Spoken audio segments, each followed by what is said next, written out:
होगे।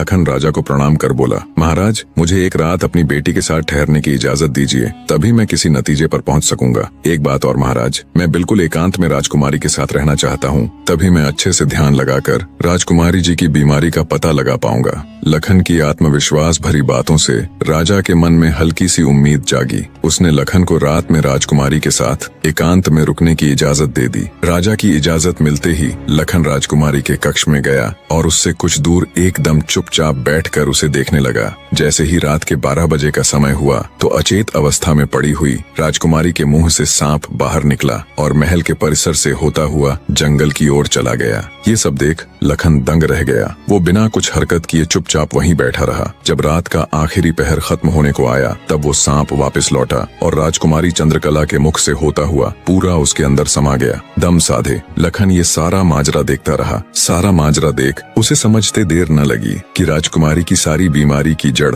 ये सांप ही है। सुबह हुई तो राजा चंद्रसेन डर और बेसब्री के मिश्रित भावों के साथ लंबे लंबे कदम रखता हुआ अपने मंत्री के साथ राजकुमारी के कमरे में आया और बेसब्री से उसने लखन से पूछा, बताओ लड़के, तुम किस नतीजे पर पहुंचे? क्या मेरी बेटी ठीक हो जाएगी? लखन बोला, महाराज मुझे राजकुमारी की बीमारी का पता चल गया है और ईश्वर ने चाहा तो वो जरूर ठीक हो जाएगी। आप मुझे एक रात का समय और दीजिए और मेरे लिए एक तलवार, एक मिट्टी से भरी हुई बड़ी सी बाल्टी का इंतजाम कर दीजिए। लखन की बात सुन राजा को बहुत सुकून मिला। उसने मंत्री को लखन के द्वारा मांगा गया सारा सामान उसे देने का निर्देश दिया। अब सभी को इंतजार था तो बस रात का।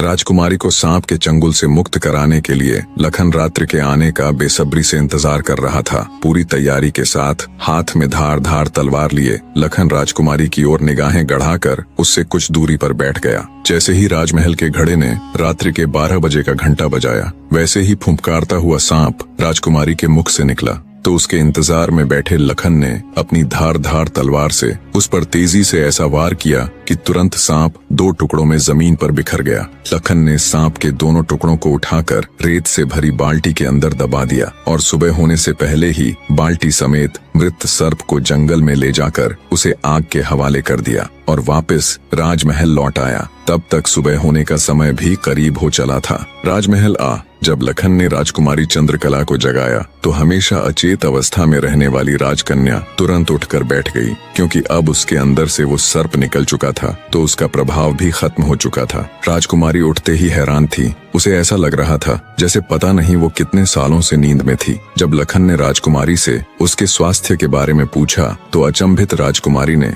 अपने आप को बिल्कुल ठीक बताया। तब तक सुबह भी हो चुकी थी। उधर राजा भी पूरी रात सोया नहीं था। उसे बस इंतजार था तो सुबह